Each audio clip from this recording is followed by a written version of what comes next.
Hey everyone, Ryan from eBike Escape, and today I'm answering a question that I get quite frequently this time of year, and that is, how do I store my electric bike battery over winter?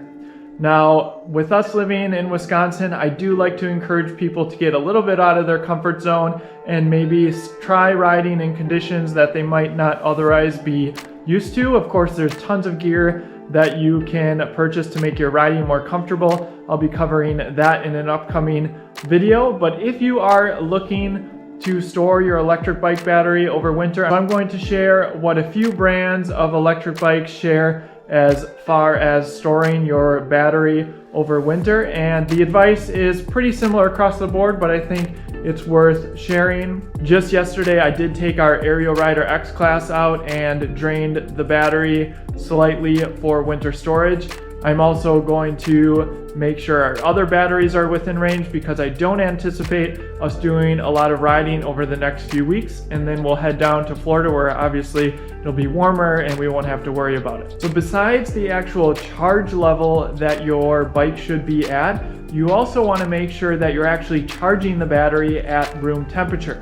And keep in mind that both excessive heat and excessive cold is not good for your electric bike battery. For instance, RAD recommends that you charge the battery between 50 and 77 degrees. So if your battery is sitting out in the garage, make sure you bring it in and it gets up to temperature before you decide to charge it. They also don't recommend you riding with your battery in temperatures below -4 degrees Fahrenheit. Now, what most people are going to be interested in is whether they should charge their battery fully up and leave it over in winter. And actually, you want to store your battery, at least according to RAD Power Bikes, at around 75%. Now, you can accomplish this a few different ways. You can first check your current charge level and take your battery inside and then charge it for say an hour and check on it again to get to that 75%. But actually what I find is easier is if you kind of look at your forecast, pick a nice day and fully charge your battery up and then go out and ride it. The RAD Power bikes have 5 battery meters,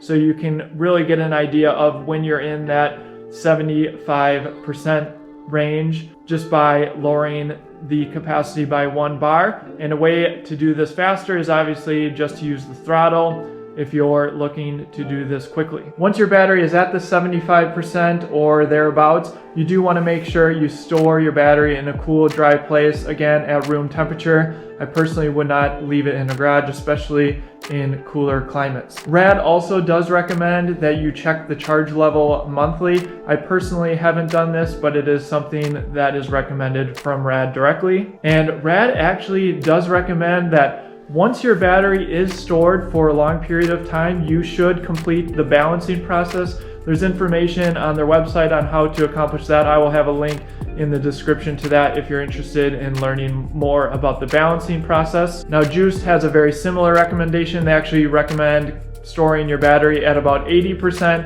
And again, the same thing that RAD says about storing it at room temperature. Again, when you're charging your battery, that should also be at room temperature. And finally, the last company, when I was doing some research that had recommendations as far as storage, is Ride One Up. They too recommend storing your battery at about 80%. And they also recommend after 3 months to check the battery level. Of course, never leave your battery plugged in. And they also recommend that you limit exposing your battery to extreme temperatures. And the other thing that I thought I would throw in here that they do mention on their battery page is the 30-80 rule, and that is to operate your bike as much as you can between 30 and 80% capacity to prolong longevity. So I hope this video was helpful if you're looking for how to store your electric bike battery over winter.